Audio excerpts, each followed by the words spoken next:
Good morning, everyone. Happy Super Bowl Sunday. I'm excited for the game. I have my 49ers quality control mug. I got my coffee. Normally, I do the Cohn phone on Saturdays. Every Saturday at 10 a.m. This week, I'm doing it Sunday, partially because it's Super Bowl Sunday, but also partially because, Jesse, you're gonna be first in line, baby. But partially because yesterday was day one, phase one of Fix My Dad's Back. Just want to give you guys a little update real quick before we start. He's having surgery on Wednesday. Yesterday was the COVID test. Tuesday is the pre-op. Wednesday is the surgery. So I'm going to be with him a lot this week. That's what I was doing yesterday. I didn't go live. He's going to be okay. He's going to be just fine. But he's got a lot of stuff ahead of him this week. And that's what I was doing yesterday. Anyway, let's talk whatever you guys want to talk about. Jesse's first. Hey, Jesse. Hey, how you doing, man? Good, man. How are you? Where you calling I'm doing well. I'm calling from Tampa. Oh, cool. Nice. Yeah. What's it like over there right now? Yeah, it's buzzing. It's definitely buzzing. COVID's put a little damper on it, but it's buzzing for sure. Okay. Well, what's on your mind? Hey, so I wanted to piggyback on the Rosen talk that you had, 2 days ago? Yes. A lot of fans in the forum started killing you for it. And I just want to point something out because Matt Stafford, let's transpose their careers for just a second. This is a guy that the Niners wanted, or every fan wanted the Niners to trade a first-round pick for, basically, right? Yeah. So let's take his first year. Let's say he was on the Arizona Cardinals instead of Rosen. His first year, he went 2-8, 53% completion, 13 touchdowns, 20 interceptions. Most likely he's getting cut, right? Or traded. Right. He's shipped right out of town for Kyler Murray. He's not mobile enough in 2020, and this Kyler Murray kid. Yep. Sorry, Matthew. Right. So then let's take year two. So let's say he does go to the Dolphins. He gets a chance to start there, just like Rosen did. Mm-hmm. He's injured after three games. What do you think happens to him?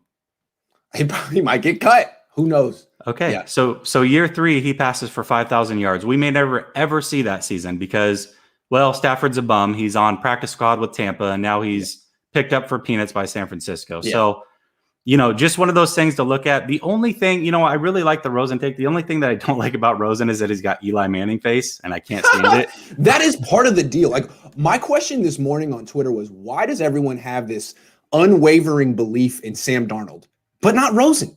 And I really think it has to do with the face. Like, Sam Darnold looks like a franchise quarterback. He got that Marlboro Man look. And Rosen looks Jewish. Like, yeah. I'm more Jewish than – I had a bar mitzvah. He looks more Jewish than me. Right. And I don't know if that's an issue, but I don't know. He's got a little bit. He does. He looks like a Jew, and that's a good thing. I'm very proud of him.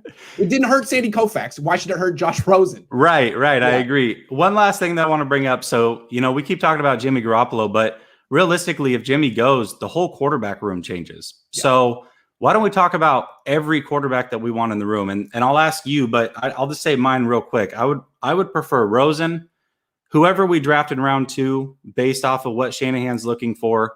And then I would say Fitzpatrick. That would be my perfect quarterback room.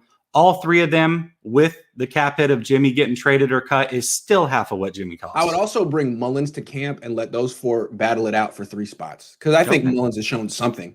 I wouldn't just cut him outright. But yeah, I'd make him compete for it. Compete with Fitzpatrick, compete with Rosen, and a second-round pick. I think that sounds great.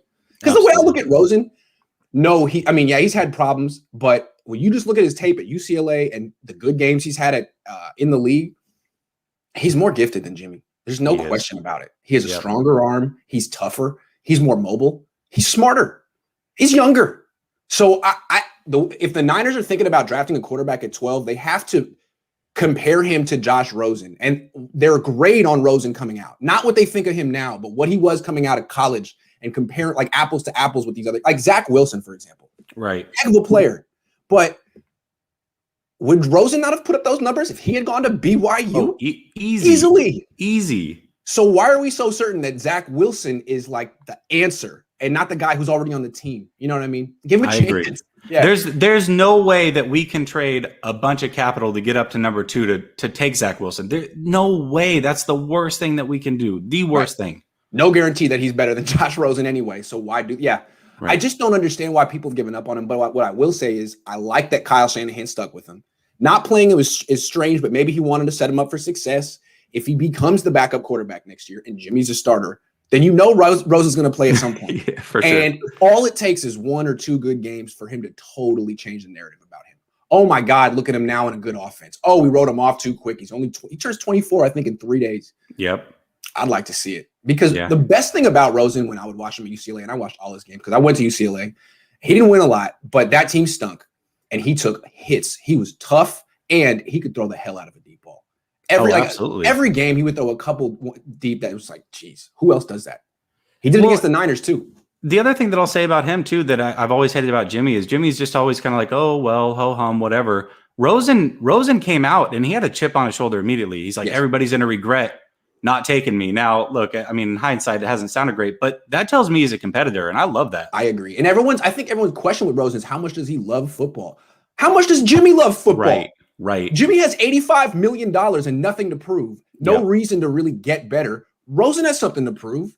Absolutely. Hey, good stuff. All right. Thanks for kicking off the show in style. I appreciate it. Absolutely. Appreciate it. All right, man. Have fun in Tampa. All right. Bye. All right. Cy. What's up, Cy? How are you? Hey, Grant. How are you? I'm pretty good. How are you? I'm doing good.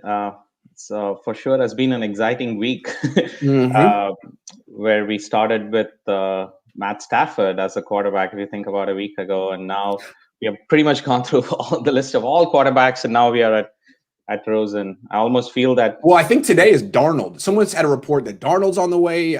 Not on the way, but he's like they're fielding calls for him. Every day it's a new quarterback on the market. You're right. Yeah, exactly. And if I compare this to a year ago, like when all we were focused on was San Francisco offense against Chiefs, and this week it has been that, hey, we are dreaming and debating how every different quarterback would look in our offense for the next. And if someone had told you that we'd be having this conversation last year, you'd be like, no, there's no way. No way. Exactly. So it's definitely been more exciting than a year ago when that was like pretty exciting going to the Super Bowl. What I wanted to talk about was, I mean, in light of everything, I was just thinking about what would I do if I was Jimmy Garoppolo in all of this, right? Yes.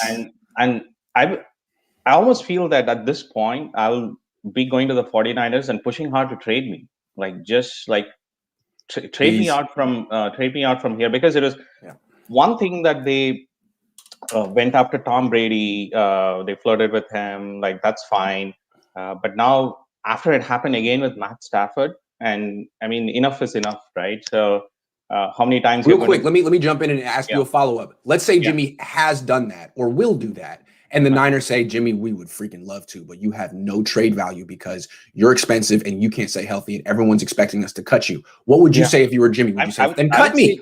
Cut me, exactly. Cut me. Yeah, because if you think about it, Jimmy's biggest bargaining power is that no trade clause in his contract. I mean, he doesn't have any other bargaining power. Right. And they could, I mean, from 49ers perspective, they could hold on to him for as long as they could, because the Watson rumor is not going to go away all the way until the end of the training camp. If they get Watson, then they could cut him anytime. And he's going to sort of stay in this limbo for a super long time. So he should, at least if he goes now, I think the way he can position it is like, hey, at least now maybe you can get something from New England. It may not be anything great, but you can get something from New England and maybe Chicago, maybe Indianapolis. But if you wait longer, once the draft comes and goes by, even 49ers will have no trade value. And it is very evident that they don't see him as a long-term answer. So it's at that point, instead of cutting him, they might as well try to trade him right now. And if they don't trade him, just cut me. Well, let me ask you this. From the Niners perspective, if Jimmy comes to them and says, you know what, if you can't trade me, cut me, would you cut him? I would. I mean, I would not. I would. You would? Okay. I mean, I want the cap space. Yeah. I'd like to trade him, but if failing that, I'd like the cap space, please. Yeah. Because again, the way I look at it from Niners perspective, they want to keep all the options open, right? Because they want to operate in this confidence. Hey, we have like somebody that we could cut anytime. I mean, they feel good about that option. So which is why I feel that if it was Niners, they would hold on to him, like, because until they know who that right answer is. But if I'm Jimmy, I want to get out now, because if they cut me in July, August timeframe, I'm pretty much screwed, right? I don't have any other spot. But if they cut me now or trade me now, there are so many other teams still looking for quarterbacks. So that's why Plus, there's a good chance that they're going to draft a quarterback in round 1 or round 2 this year, and that's going to be the replacement. And Jimmy's going to go from being franchise guy to bridge guy, and it's all bad. He should leave now. Yeah. And if they refuse to cut, or if none of these options work, I'm not showing up for the OTAs until they redo my contract because they have to give me more guaranteed money. Right now, there is no guaranteed money, and I think Jimmy needs to push that. Hey, you got to show some commitment towards me, because otherwise, this is going to linger on forever, right? It's never going to stop, because Deshaun Watson is going to be there forever. Right. Yeah. It would be very interesting to see if that happened. If he pushes for that. I don't know. He might, because it's never been his personality to really say anything. He's very bland and under the radar on purpose, like he was trained by Bill Belichick since he was 7. It'd be interesting to see if he finally was like, you know what? I don't want to be here anymore.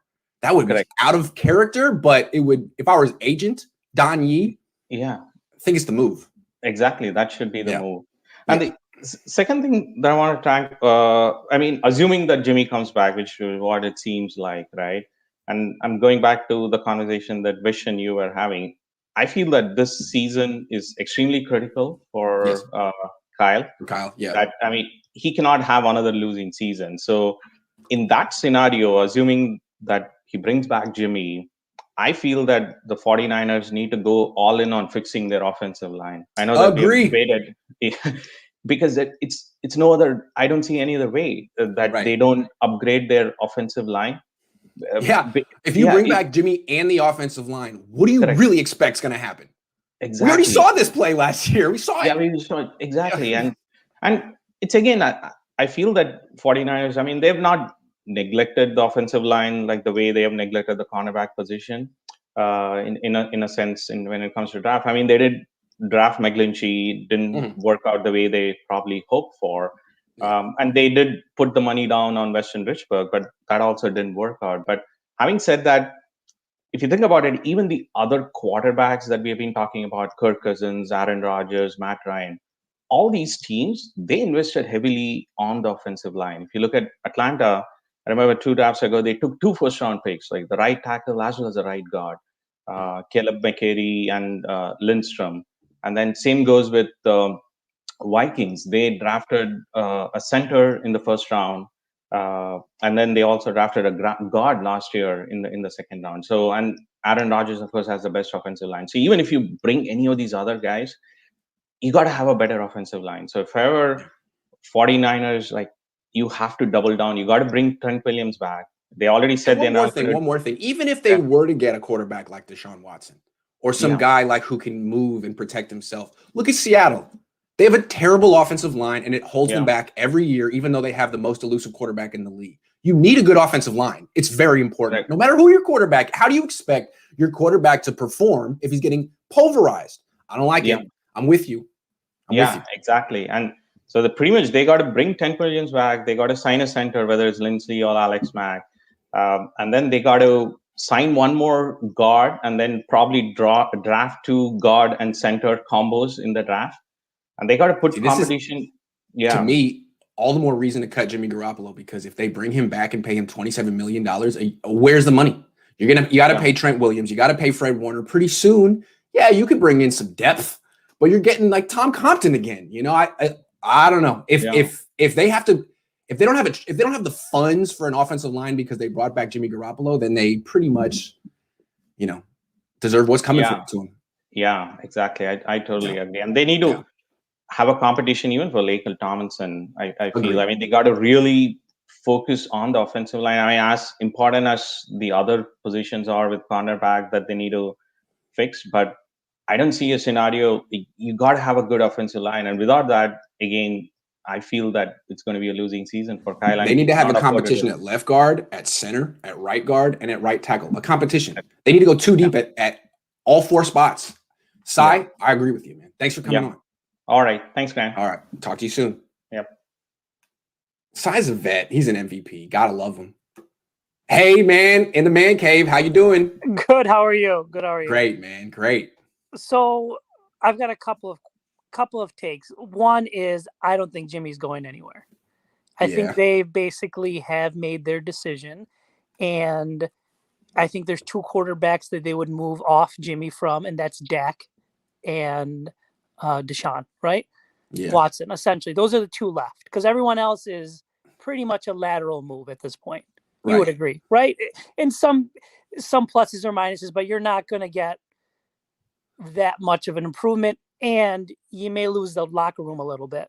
And your fan base. Hey, I know you like Jimmy Garoppolo. You bought his jersey. We went to the Super Bowl with him, but now he's gone, and the replacement is Sam Darnold.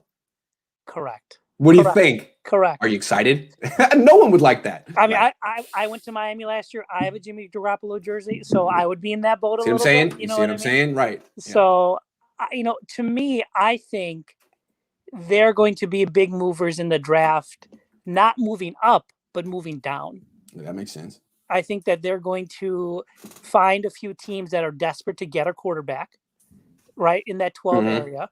I think they're going to move down.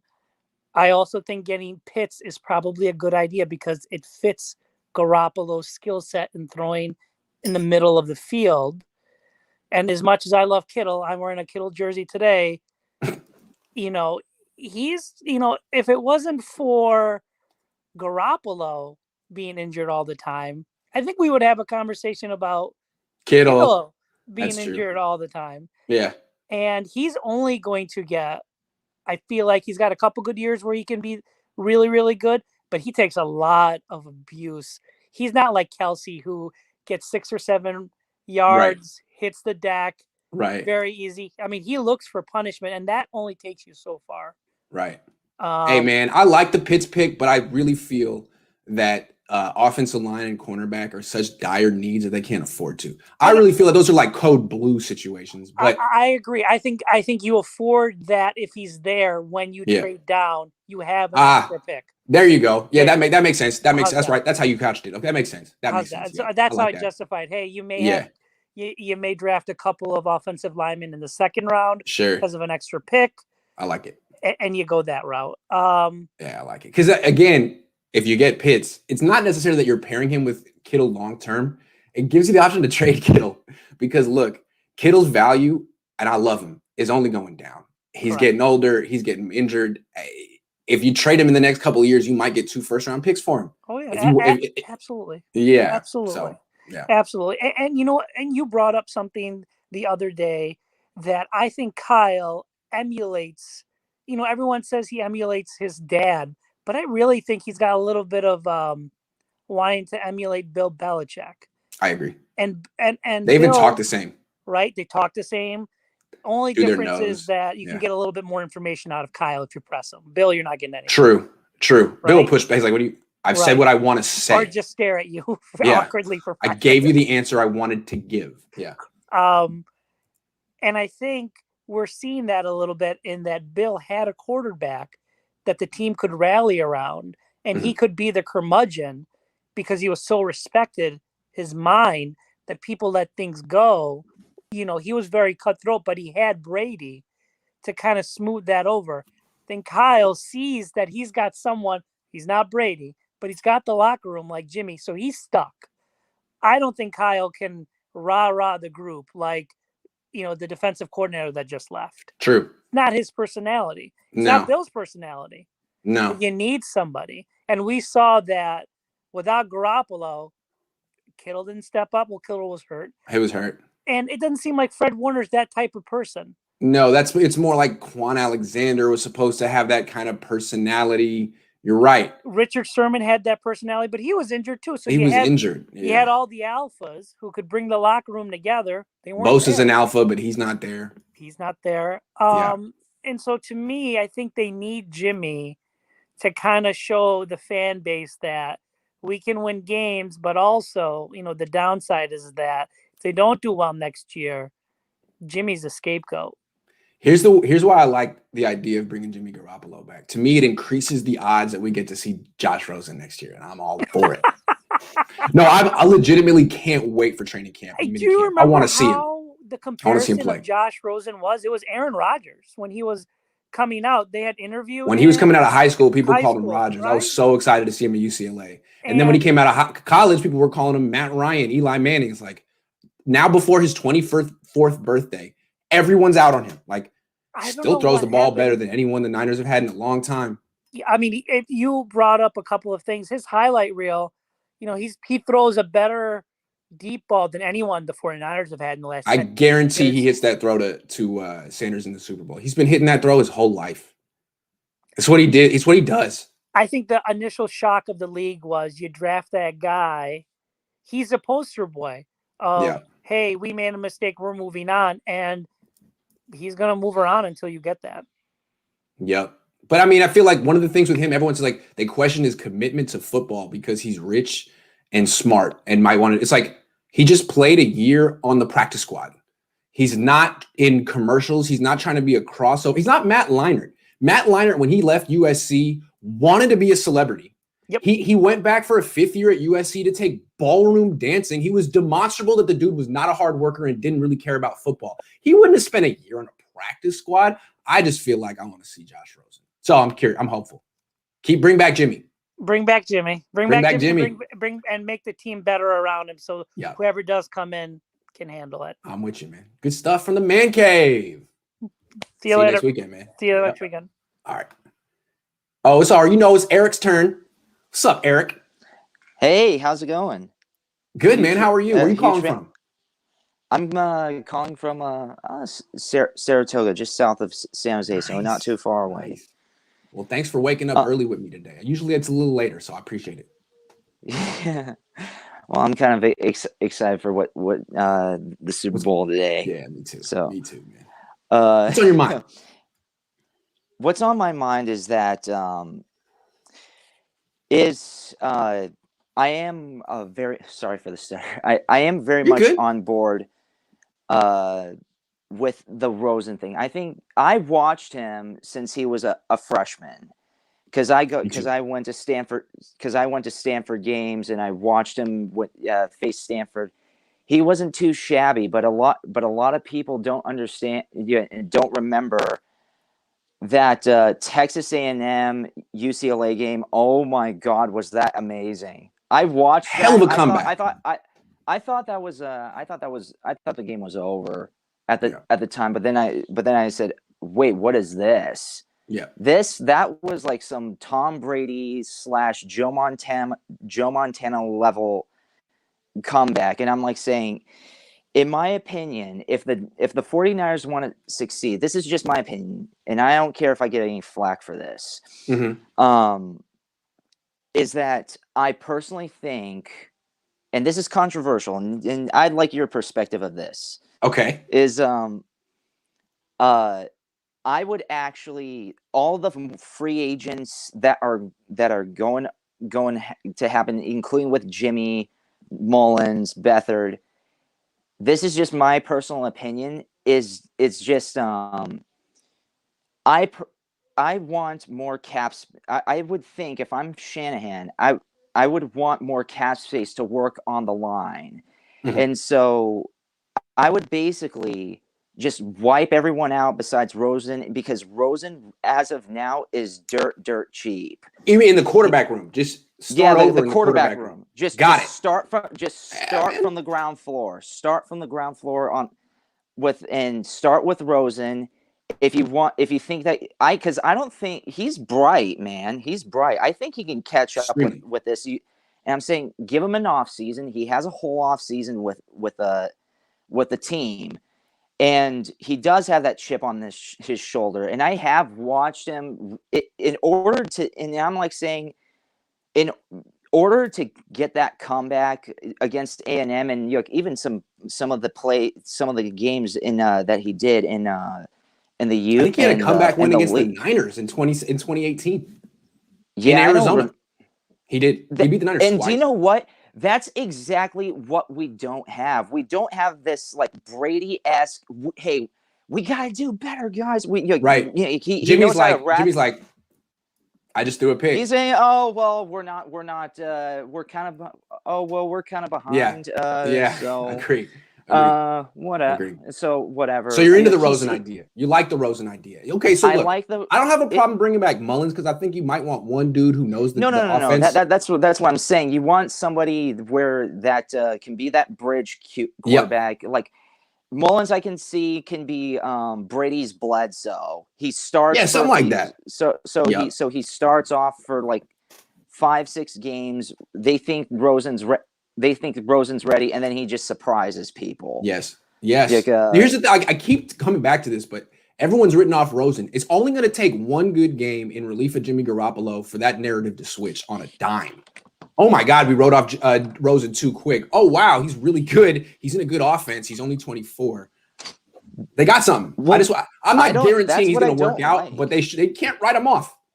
No, they can't, and that's what I don't like about a lot of Niners fans. Is if it's not a star immediately, right? Then they're saying, "Oh, next, get him out of here." Yeah, and I'm saying, no.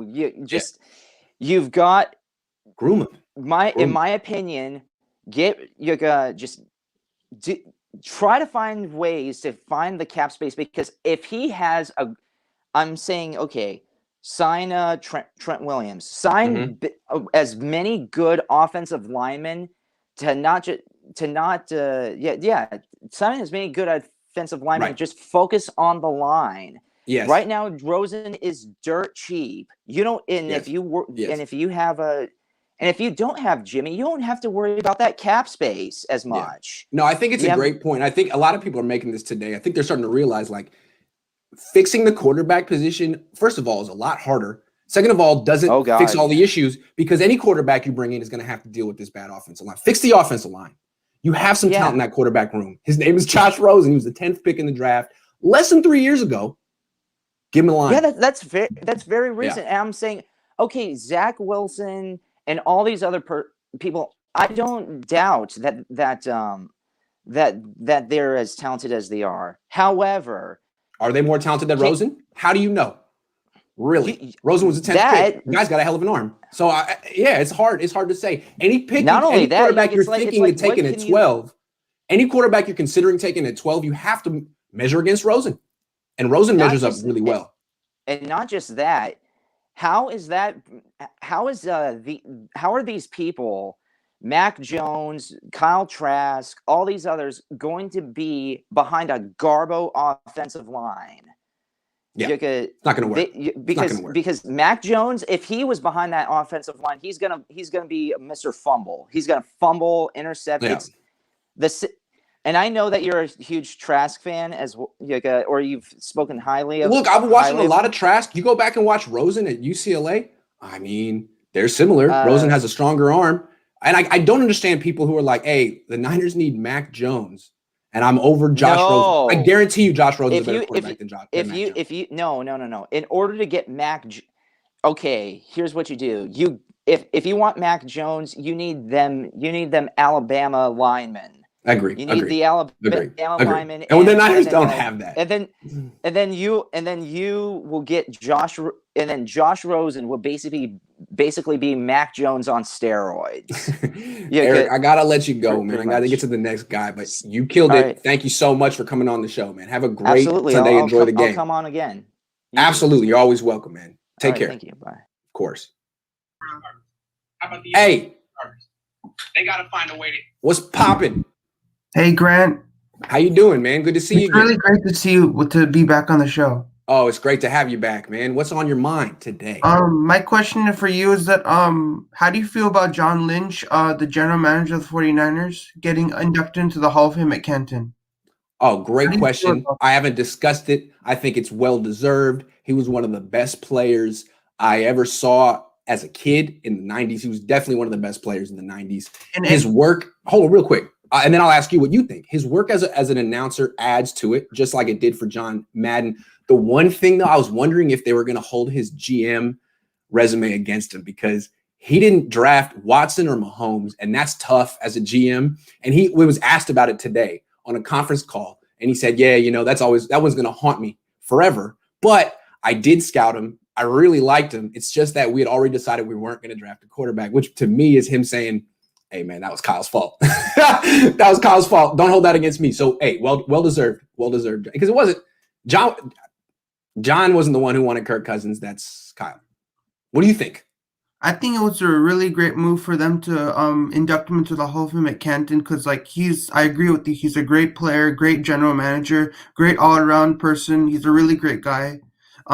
There's no doubt how great of a person he is. I'm not doubting that. Yeah. I think he's really wonderful. Because as a good for Niner him. fan, I really liked John Lynch. I just felt like he was borderline. He had been on the ballot a lot of years and hadn't made it in. And I thought maybe he thought being a GM would push him over the top. You know, it's another thing to add to your resume, but I don't know that his GM tenure has helped. I don't know. I mean, the team went to the Super Bowl. They lost. He didn't take Mahomes. Maybe he helped. I don't know. But as a player, I think he made it in he deserved to make it on his merits as a player. So I don't know why it took so long. Good for John. And some other things I would like to say, add to it, is that he was really great on the football field, and like he had such a like he was so fierce that anybody like didn't want to mess with him on the football field. That's how a tough player he was when he was playing for the Buccaneers. He was really tough. Anybody you mess with him, you're gonna pay for it if you try to mess with him on the field. He's going to knock you down. Let me tell you a John Lynch story. Let me tell you a John Lynch story. Okay, so he went to Stanford. He was recruited by Denny Green. Bill Walsh became the head coach after he'd coached with the Niners as like a retirement gig. Anyway, he goes there. John Lynch had gotten drafted by the Marlins to be a pitcher. He was I think it was a first round pick to be a pitcher. Bill Walsh, I forget. It was either that, I think he was also a quarterback, John Lynch. He wanted to play quarterback. They moved him to safety. And Bill Walsh was like, look, don't be a pitcher. Don't be a quarterback. I'm going to show you cut-ups of you playing safety, and I'm going to show you cut-ups of Ronnie Lott playing safety. And I think you can be as good as Ronnie Lott. I think you can play like Ronnie Lott. So that's how he sold John Lynch on being a strong safety. Then first season that Walsh was in at Stanford, 92, they go and play Notre Dame, which is like the best team, the best school in the country at the time. And their running back is Jerome Bettis. I don't know if you remember Jerome Bettis, but the bus. He was the huge running back for the Steelers in the 90s and the 2000s. He's legendary. Anyway, big guy. No one could tackle this guy in college. Big dude. John Lynch roughed him up all game, and Stanford won. And that's when John Lynch became kind of a national name in football, when he roughed up Jerome Bettis, and no one knew about Stanford football. So that's the beginning of the John Lynch mystique. And my second question is, how do you feel about Alex Smith winning Associate Press Comeback Player of the Year? Because that is a really big achievement. Great question. Injured, he came back from injury, and people were amazed because he had like a leg injury or whatever. It was some type of injury. And then Kaepernick came in and he started playing when Alex Smith was injured. So what's your thoughts about that? Like, what do you think about him winning that prestigious award? Because that's a pretty big award for Alex Smith. I think it's extremely well deserved. You saw he got 49 of the 50 votes, and 1 vote went to Ben Roethlisberger, which I thought was pretty funny. But I'm not outraged about that. I think 49 of 50 votes is pretty good.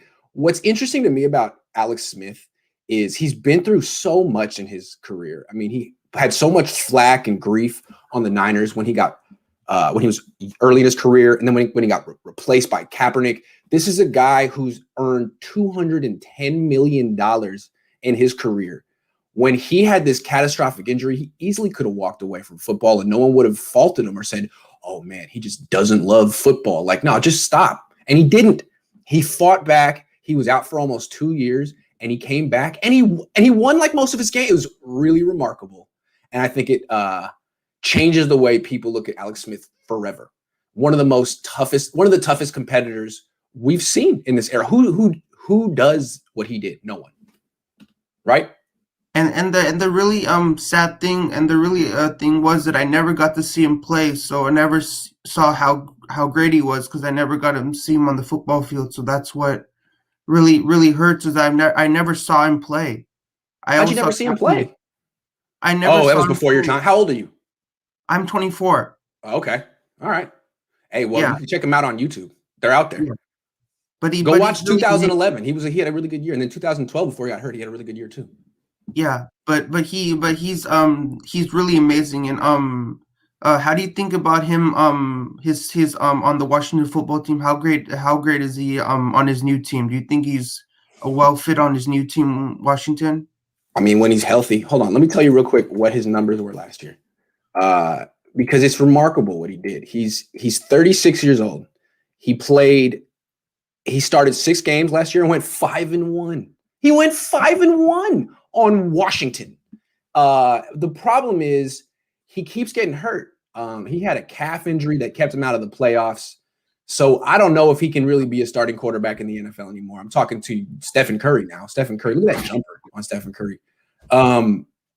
This is weird. Yeah. So Alex Smith, he's well deserved. I got to go to the next caller, but I appreciate you coming on for your second time. Good stuff. And I'll see you next time. On the call, and I'll see you next time. All right. Take care. Newman, are you with me? Are you there? Newman, can you hear me? Newman, I'm going to come back to you.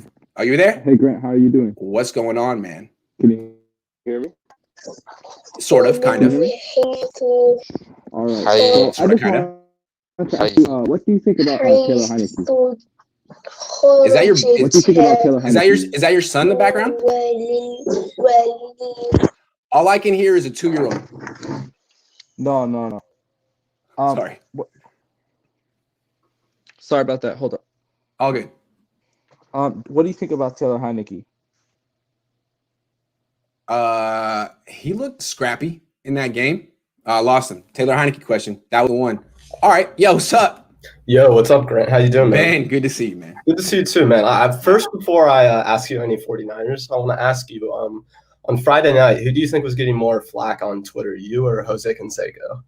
What did Jose Canseco? Me? What did Jose Canseco do? Oh, no. Oh, Grant. What did he do? I was out with my wife. I was like having this. I was like putting these tweets out like secretly because I'm not really supposed to be tweeting on Friday night, and all of a sudden Joe Staley claps back. I'm like, God. My wife's like, what's going on? I'm like, nothing, man, nothing. I didn't do nothing. No, Jose Canseco fought the Barstool intern at Rough and Rowdy, and about 15 seconds into the fight, he dove, said he tore his shoulder 4 months before, and then just walked out. Wow. Yeah, I didn't do that. Gee, that's terrible, Jose. He was #1 trending on Twitter for. Jeez. Yeah. Nice. First, I just wanted to ask you kind of just off the bat, journalist to journalist, we both, I'm professional now. I got paid this week. So officially, hey, professional. Nice. Congratulations. Yeah. No, thank you. Who are you working for? The FSU and Florida Flambeau were like beautiful. We're a local like independent student newspaper. So it's really cool, man. Yeah. That's dope. I got my first thing out in print this week. That was great. Wonderful. I remember that feeling. I do. I wanted to ask you though, yes, you get a straight answer out of Kyle Shanahan, like 100% honesty, brutal, honest truth. What would you ask him? Oh man. The brutal, honest truth from, something just popped in my head, and I don't know if it's the #1 thing, but I'd like to know, Kyle, how do you really feel about losing Robert Saleh? That would be interesting, man. That would be interesting. I'd be interested to know. Because I think that's what's going to be, I think moving forward, that's going to be really interesting seeing the structure of the team because, you're talking about how Robert Saleh was like almost that secondary leader voice on the team where Kyle can be more reserved and Robert Saleh can more step into that vocal, like the jumping on the side. That being said, D'Amico Ryans has a very similar personality type. He's a leader as a player. And you were saying that this week. I mean, how do you think he's going to connect with the team, especially this year? D'Amico? Yeah. He's already connected with them. They like him. I mean, I don't know if the defensive backs and the defensive linemen know him and love him or are as close to him as the linebackers are, but he played in the league. A lot of these guys knew him from when they were kids, watching him on television. They respect him. And I've seen him. He's got a very similar personality to Robert Saleh. He's a big, strong alpha male who's positive and nice and doesn't yell and has reassuring. All kind of a yin and yang thing with Kyle, who's not negative, but yeah, negative, negative. And I'm negative. So I don't know. It's not a bad thing. You just kind of need to balance it out with a positive guy. Okay. Yeah. And I also, I've been thinking about this a little bit because it is Super Bowl week. It's Super Bowl Sunday. Looking back on last year's team, do you think that they actually have a realistic chance of maybe not even this year, but let's just say at some point in the future, building a team similar to the way they structured that team? Or do you think because of the way the cap's going, the way everything has happened last year, that they just won't be able to return to that or even build the roster that way? I think what the Niners had was a product of being terrible from 2015 to 2018. That's 4 years of picking in the top 10. And when you do that, you're supposed to be a good team by year 5 because you have, 5 first-round picks on your D-line. Yeah. You can't – that's how the NFL's set up. You look at teams like Jacksonville. They should be that in a couple of years if they don't blow it. Exactly. So the Niners are now in the cycle where they're picking later in the draft. All of a sudden, you're going to see the depth dwindle. The guys who were young and cheap in the Super Bowl, Kittle, Armstead, Bosa, Warner, all of a sudden are going to be the cornerstone for expensive players in your team, and it's going to be almost the opposite of what you had in the Super Bowl. So I don't think they're going to be able to recreate that. Doesn't mean they won't make it back to the Super Bowl. They'll have to find a new formula. Yeah, no, and I think that's super fair. I was thinking exactly along those same lines kind of last few days.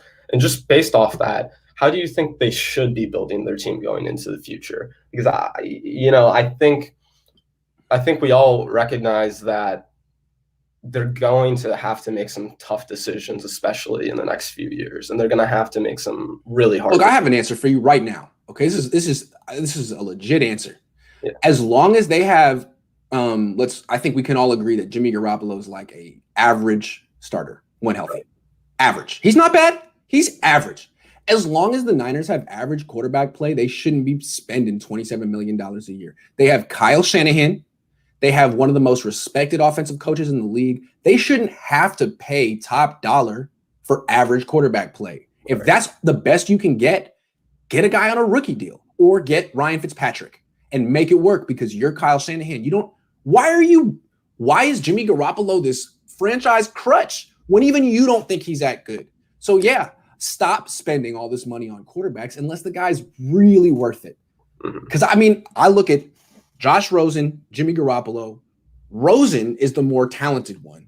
Jimmy Garoppolo's making all this money. What if Josh Rosen becomes the starting quarterback making $900,000 a year? All of a sudden, you're much more like the team you had in 2019 than the team it is.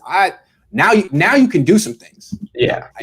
Stop spending for these average quarterbacks. No, and I think that's super fair from the quarterback position, especially because I think the way the league is now, if you don't have a top 8 guy, or it's like you have to have that top 8 guy who you're paying a ton, or that top 15 to 30 guy who you're paying absolutely nothing. For example, the Patriots are right there with it. The Patriots don't like spending a lot of money on quarterback. Even when they had Brady, they were always convincing him to take less. Yeah. But now they're in the market for a quarterback, and I think a lot of people. And how many flyers did they take on guys in the second, third, and fourth, and fifth rounds where they would turn into backups and future starters for other teams? That's the way to get value. True, but real quick with the Patriots right now, what they're doing post Brady is interesting. They brought in Cam Newton for like $1 million last year, as cheap as could be. That didn't really work out, so now they're going to try something else. And a lot of people were assuming that they would go after a guy like Jimmy, but they ain't. No. Instead, word is they're interested in Marcus Mariota. And you know what? It's smart. I would rather have Marcus Mariota than Jimmy Garoppolo because Marcus Mariota is at least half the price, and he's mobile, and his arm is at least as good as what Jimmy's arm is now. So, yeah, it makes total sense. What the Patriots are doing at the quarterback spot, go cheaper than everyone else, is doable because the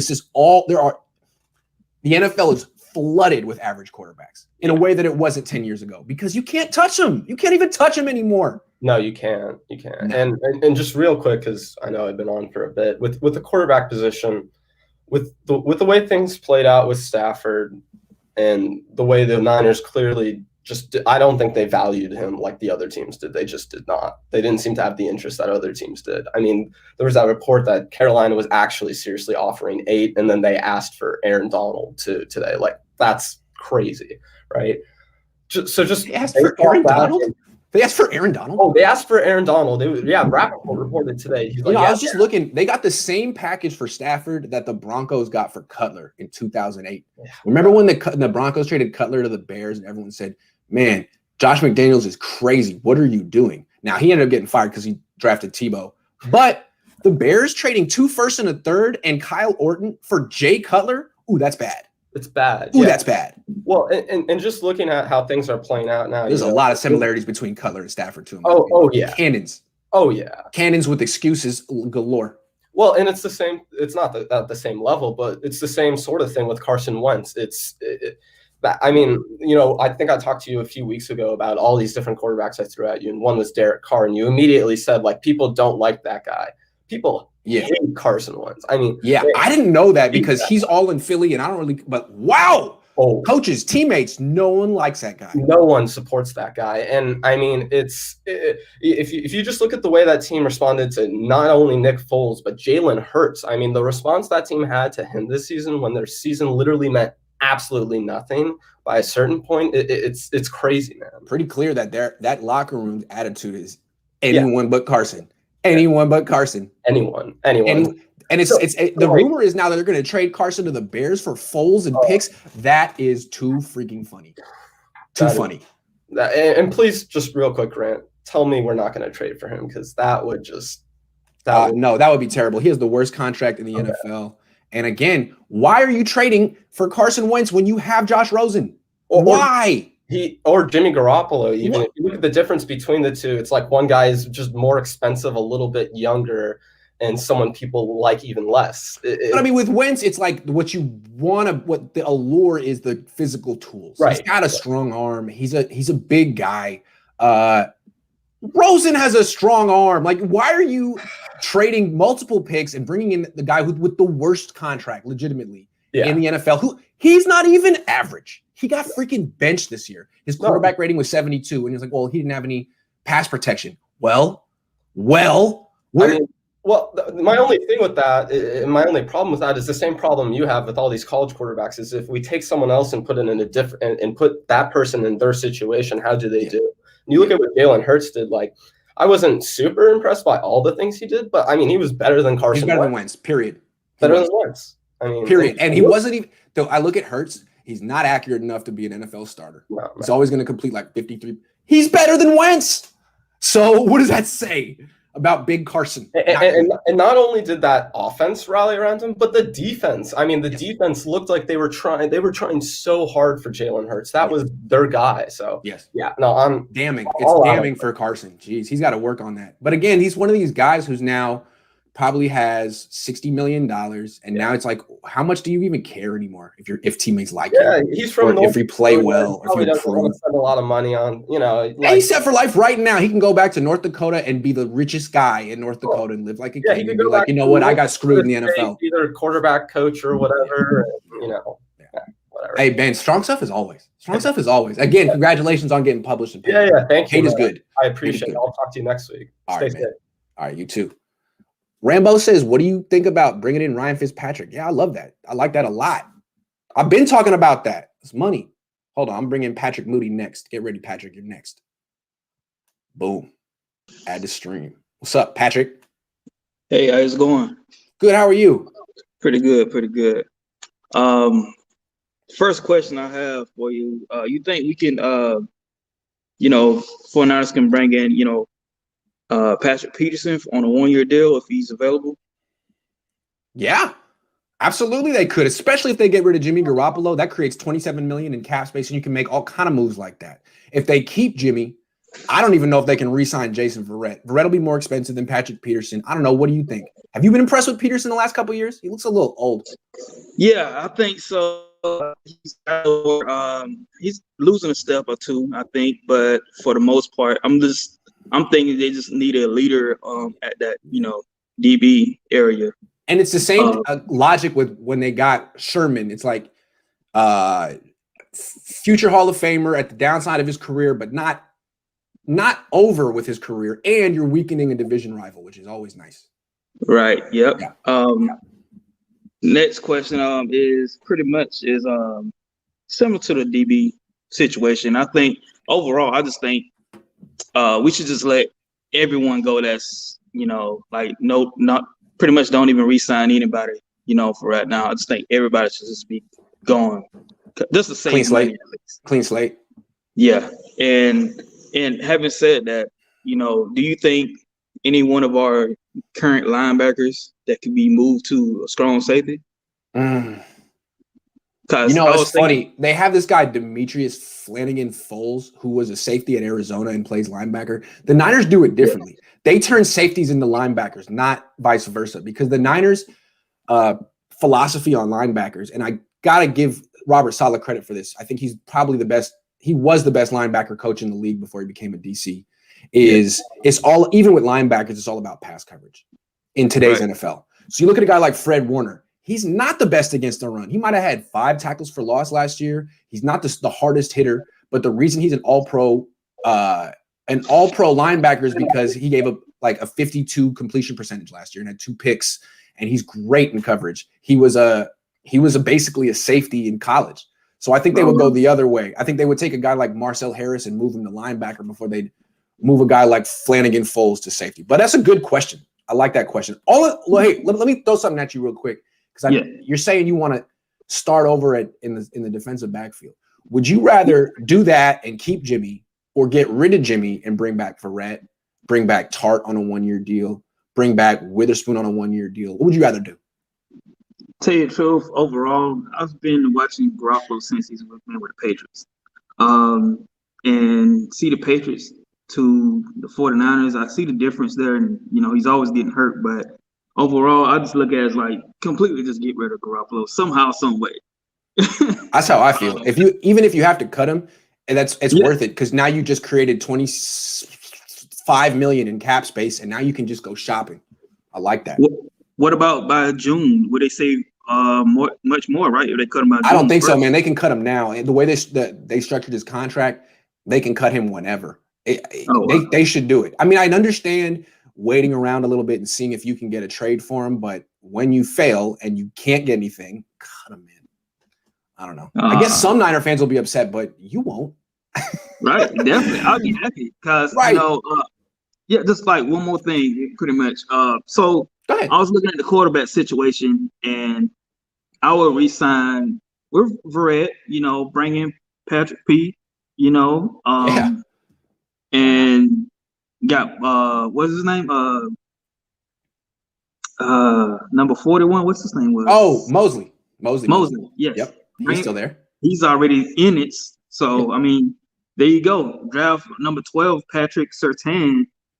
Oh yeah. Now you got a great secondary. Yeah, and I'm just thinking about it. Like, I've been watching this guy like I don't know how long, but he's pretty much been, man. If someone else gets Patrick Surtain, like he's gonna be the truth. I kid you not. Yeah. I'm hoping that 49ers end up picking this guy up. Number 2, like he's gonna be there for him. So that's a potential future Hall of Fame corner that they could get. Yeah, keep Rosen at quarterback, and draft that Texas A&M guy. I'm with that. I like that. Rosen, Kellen Mond. That's cool by me, honestly. Yep.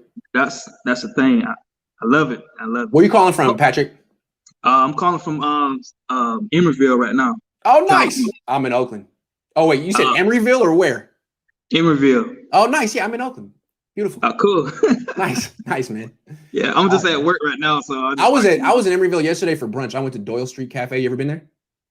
Oh no. Oh, it's good. I just went to Dean's actually. nice, man. All right, man. Well, thanks for coming on. All right. See you around. Yep. Emeryville, baby. All right. Yo, Darian. I'm gonna give him a second. He's been waiting. Yo, what's up? How you doing? Good. How are you? Doing great, man. All right. So what I want to talk about is, so with 12th pick in the draft, I don't think we'll go quarterback. You're not gonna have Fields, Lance, or obviously Lawrence available. and I wouldn't take that big of a risk on a guy like Lance. Me neither. Right? Right. So with that pick, obviously I think they should go corner, right? Okay. I think I would go Fairley or Surtain. What do you think about Horn? I like Horn too. I like all three of them. Okay.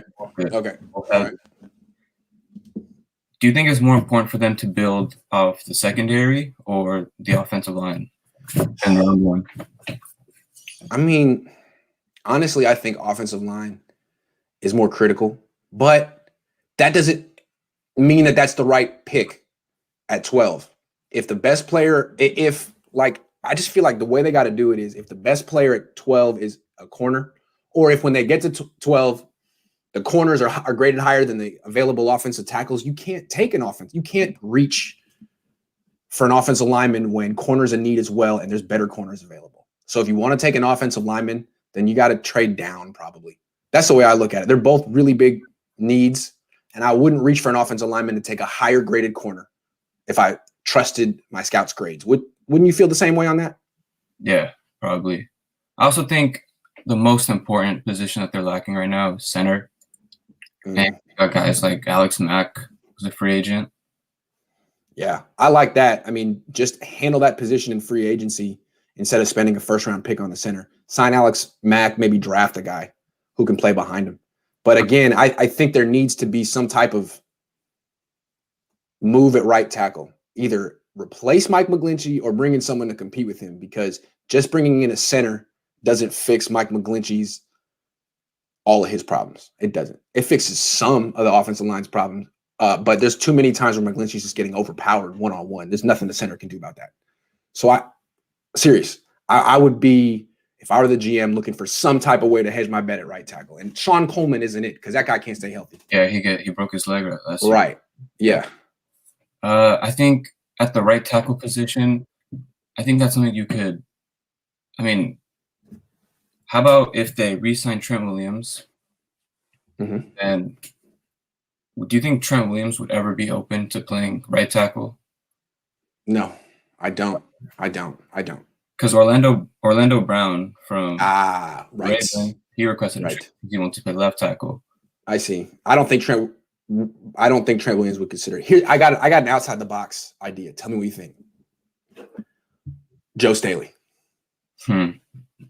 The other day, I was on Twitter and I was saying the Niners shouldn't sign Frank Gore. Yeah, and then this guy says, Grant, just stop. And I'm like, all right, well, why don't you strap it up and play too? Because honestly, the Niners could use Joe Staley much more than they could use Frank Gore. They really need Joe Staley. Imagine Trent Williams and Joe Staley. Imagine Staley at right tackle. That'd be great.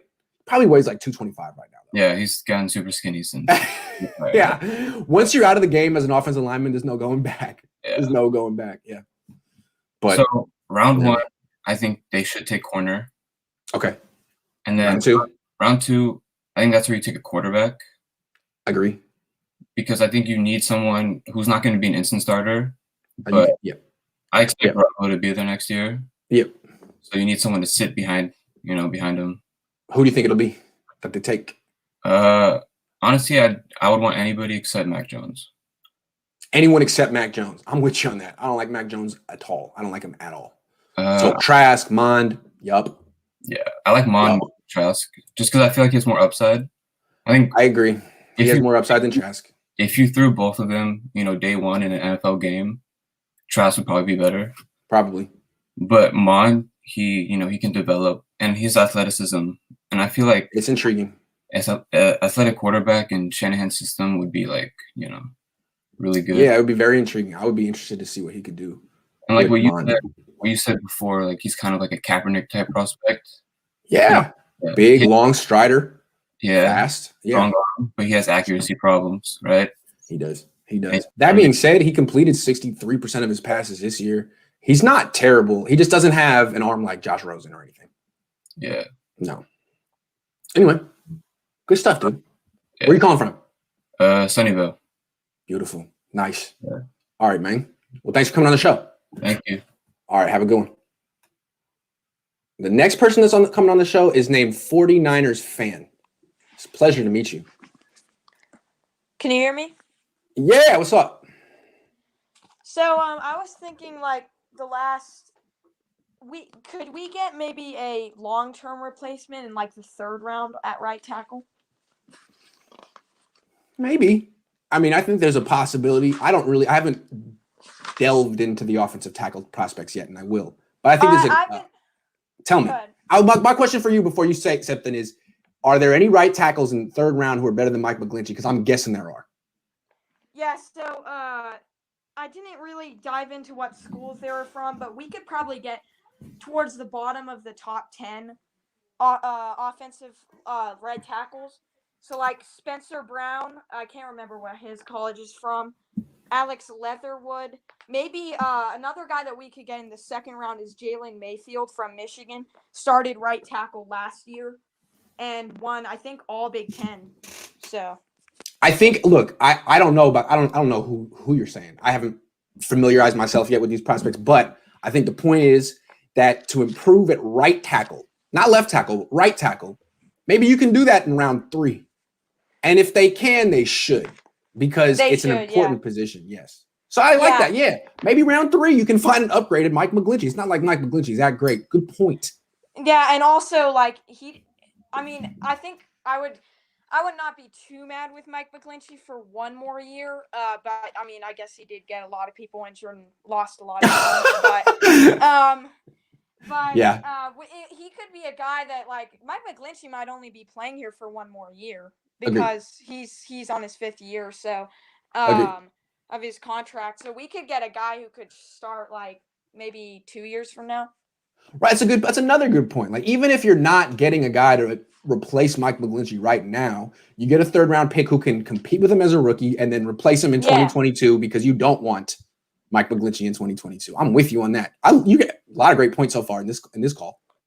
Yeah, So another thing is I think, dude, I've been clamoring for us. The only thing switching to quarterback, I think Mac Jones.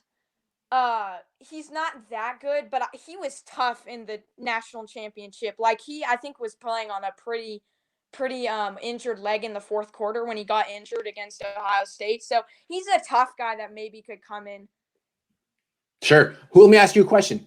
Who do you prefer? Who do you think is going to have a better career, Rosen or Mac Jones?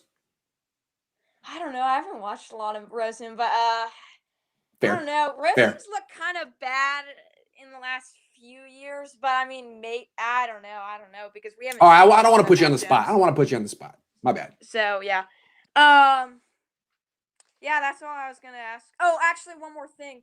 Sure. Do you think it's actually realistic for the 49ers to get a defensive end or a defensive tackle in the 1st round? Is it realistic? Yeah, it's what they do every year. They draft a defensive lineman in the 1st round every year, unless they have a chance to take Mike McGlinchey. So while they probably shouldn't, it's extremely realistic. Maybe a little too realistic for some Niner fans' taste. Yeah, Good question. Hey, where are you calling from? How old are you? I'm 13. I'm calling from Colorado. Good stuff, man. This is a strong call. I think you have a future in sports journalism if you want it. Good stuff, dude. Okay, thanks, dude. Sure, dude. See you soon. Have a good one. Peace. That dude was good. 13-year-old, man. Vish, watch out. What's up, Paul? Hey, all right. How you doing? Yeah, I'm good. They call me out. I don't usually get called Paul. Toast. You're Toast. My bad. What's up, Toast? Hey, I'm good. It's just a quick one. And this is actually following up on your thing with Frank Gore and Joe Staley. I saw the tweet, and he's earned 60-odd million to his career running with the ball. What do you think it is that puts players to where they reach this deity level where you're not there to criticize them, and where it receives such hostility from people when you do criticize them? Yeah, he's got to be in an elite class. I don't know. I guess when you reach like the franchise ring of honor, you just have to pretend like the guy is in his prime the rest of his life. He's 50 years old. No, he still can carry the ball. Give him a shot. He's Frank Gore. How dare you say that Frank Gore has aged? Age doesn't affect Frank Gore. He's the greatest of all time. Like, okay. All right. But I think that carries over to like the Jimmy Garoppolo discussions and stuff like that, because we were so used to seeing Hoyer and Gabbert and the misery we went through the quarterback there. I think some players are just like, we just got to hang on to this. This is the best we've seen for a long while, so they're projecting him better than he is. Right. And when Niner fans think about Gore, they're like, yeah, Jeff Wilson gets hurt, Mostert gets hurt, we bring back Gore, it'll be like 2012. The last time I saw Gore in a Niners uniform, he was 30. That's going to be what it looks like. No, it's not. All I said was that his longest run of 2020 was 17 yards, which is a fact. And I think it says a lot about where he's at as a player. And Joe Staley stepped in, and I was like, all right, fine. Sorry, Joe. Sorry, Frank. I didn't mean it personally. But it's truth. And if the Niners sign Frank Gore, that would be, God, man, that's such a sentimental move. I can't believe they won't do it. They won't do it. And he's different from the backs we use now. He doesn't feature in the system that we use now. And love him as much as I do, he's not a future back for the 49ers. No, he's not as good as Raheem Mostert. He's not as good as Jeff Wilson Jr. He's not as good as whichever undrafted free agent they're going to sign this year. So what's the point? Why? So and the thing about Gore too is he wants to play. He wants to break records. He wants some more rushing yards. You got to play him. And they don't need to play Frank Gore. They have running backs. Like, no, let him go pursue the record somewhere else on some other team that is going to lose 15 games next year and doesn't care. That's the team he should play for. So Jacksonville, let him go reunite with Trent Baalke in Jacksonville. What? I just figured it out. I should be his agent. Cool. Well, that was it. That was pretty much it. Where are you calling from, Toast? The south of England. How'd you get the name Toast? Well, I play receiver, but it was when I was playing cornerback. So you can guess which one of those positions I was better at. Good stuff, man. Have a good day or night. All right, Andy. Thank you. For sure. Late. Eric. What's up, Grant? What's up, Eric? Hey, I hope the best for your pop surgery. Thank you. First and foremost. Appreciate it. I appreciate it. That's Wednesday. I want to talk QBs. Let's talk. Amongst my group of friends, I've been the Jimmy critic, right? I may or may not have been influenced by you. I try. I do what I can. But I'm frustrated he's still our guy. I wanted Stafford. And let me ask you something, right? The Rams gave up 2 1s, neither of which were this year's pick, right? Would our 1 this year and a 2 next year be equal to the 1s that the Rams gave up? I don't know. That's a good question. It's close. What right? years? It probably is. Yeah. Because they're giving up 2022 and 2023, I believe. Wow. So a 2023 1 or a 2022 2. I mean, I think those are comparable. They are comparable. You're right. It's interesting.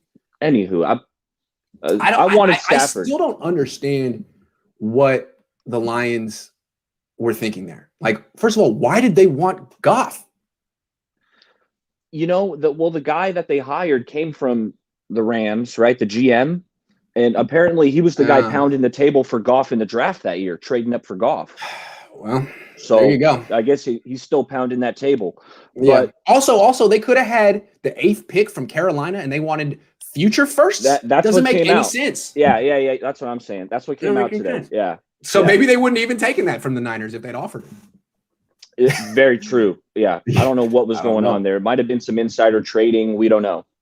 Sounds like it. Yeah. Hey, so I wanted to watch some Jimmy G, right? And I went back and had to watch the only game I could when he was healthy, right? Which was the first game against the Cardinals. Yep. And I only got through the first half so far. I started last night before the Warrior game. It's brutal. And it's brutal. The throws that he makes, you're saying, can Andy Dalton not make this throw? Can Mitch Trubisky? Can Josh Rosen not make this throw? Yes. It's like, what? I'm with you. Yes. Yeah. He doesn't do anything that makes you say, wow.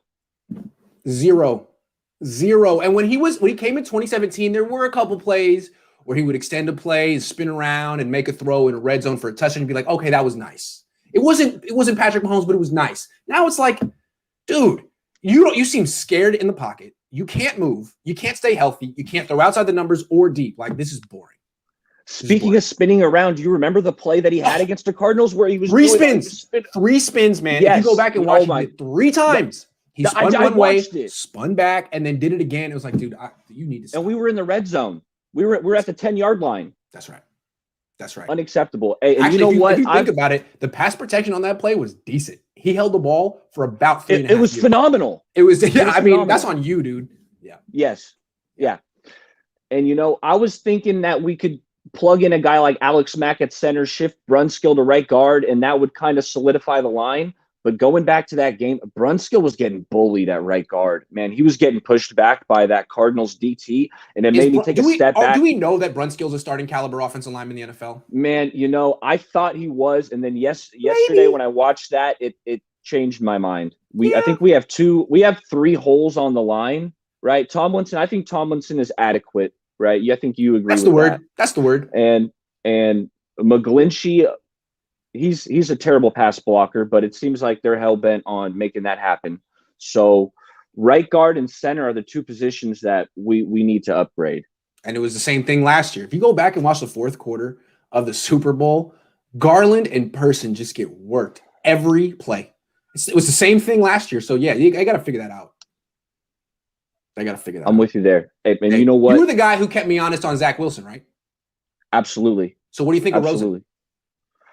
Rosen, he's got the arm for it. He's got the arm. You know, sometimes he makes some throws where it's in traffic. It's a questionable decision. Yes. But I hopefully with some more reps, you know, he might be able to he can make the throws that Jimmy makes. There is no question. And for he would have hit Sanders the cost. He would have hit Sanders and for nothing. I mean, he's going to be like $900,000. He's vet min. That's vet minimum. Yeah. I like that. That's 25 million we just freed up, right? And if people aren't familiar with UCLA football, it's terrible. And this is now the first time that Rosen's been on a quality team since St. John Bosco, where he was at in high school. I'm telling you, something could happen here. Oh, I can't wait to see training camp. Cannot wait. Yes. Hey, strong call. Last thing. Oh, tell me. What's up? Last thing I want to touch on, we need a 3-headed running back approach, right? A 3-headed monster. Yes. We got Breida. Excuse me. We have Mostert. Wilson. We have Jeff Wilson. And Breida's going to be available, honestly. Breida's going to be available. That's why he was on my mind. Right. Breida. And there's also from UCLA, there's this running back Felton. I don't know if you've checked him out yet, but this guy can play receiver and running back. I stopped watching UCLA when they got Chip Kelly. I boycotted. I can't stand that guy. Check out this kid Felton because he's pretty dynamic. And I think he's a Shanahan guy if you could do multiple things. Okay. Look, hey, as long as they don't draft a running back, because I like Hasty. Sign guys after the draft. Ahmed was good, and they let him go so they could keep freaking Jerick McKinnon. Yeah. He should be on the team right now. He should. Hasty, I'm a bit lower on Hasty. He just tries to cut everything upfield so quick. He's a jitterbug, but he has no patience. You're right. That being said, for a jitterbug, he runs hard. I like that. Runs very hard. Me too. Yeah. Anyway, they're gonna sign 2 more guys after the draft this year. I'm sure they'll be great. That running back coach, Bobby Turner, is phenomenal, and you need to take advantage. And that's the thing. Like, they can take advantage of Bobby Turner by getting these cheap running backs. Well, take advantage of Kyle Shanahan by getting a cheap quarterback. Man, come on, Kyle. You don't need Jimmy. Stop using that crutch. Get him out of there and prove that you're the man that you are. Because I don't think you need him. Right? Let's go get Kirk. Let's go get Kirk, baby. All right, Eric. Have a good one, man. You too. See you next time. Hey, what's up, Dom? Hey, what's up, brother? Hey, man. I had like 2 things I wanted to kind of discuss. I'm worried about like injury prevention and the training staff. Like, I kind of want to change it, but not really. You know, I'm not blaming the training staff for the injuries and stuff, but are they going to change it, or is there what's going on? Because this is really important for us to do something this year. I'm not blaming the training staff for the injuries. I do blame the training staff for all of the setbacks, constant setbacks, right? Yeah. Hey, he was supposed to come back in 4 weeks. Is he coming back? Nah, he had a setback. Yeah. Who was supervising him when he had this setback? Now, what I don't fault them for is the front office bringing in injury-prone players. That's not the training staff's fault. I don't fault them for certain players coming into camp in the season last year underweight. It was a COVID year. There were no mini camps, OTAs. They weren't working with the players. It was sort of on them. and guys like Mike McGlinchey came in 20 pounds underweight. So, but that being said, what has the training staff done that gives you confidence the last 2 years? Nothing. I'm really been just looking at, they are, being preventative. The practices seem a little different now this year. I'm from the Bay Area, so I used to be able to go to the seating. Yeah, exactly. Yeah, and nice. By the way, all the wishes to your father, Grant. And thank you. I appreciate it. Yeah, I hope really he appreciates it too. He's watching. I'm sure he's watching. Yeah, he's on the ground right now. He's been on the ground for 2 weeks. It's the worst. But anyway, he's going to be back on his feet on Wednesday. So, yeah, thank you. Yes, sir. Where are you calling from? I'm from San Jose, but I'm in Modesto right now. Oh, nice. Cool. Yes, anything else you want to talk about? That's it, man. Just keep up the good work, brother. I watch you every morning, man. Thanks, man. Oh, thanks for coming on. Hopefully I'll see you again. Yes, sir. All right. Man. See, I love doing the Cohn phone. What's up? How you doing? Hi. Hey! How are you? Good to see you again. Yeah. So basically I have 2 questions. Yes. So this is the build up for the first question. Okay. So 2019 was the first full season that Jimmy G played the entire 19 games. Yes. Right?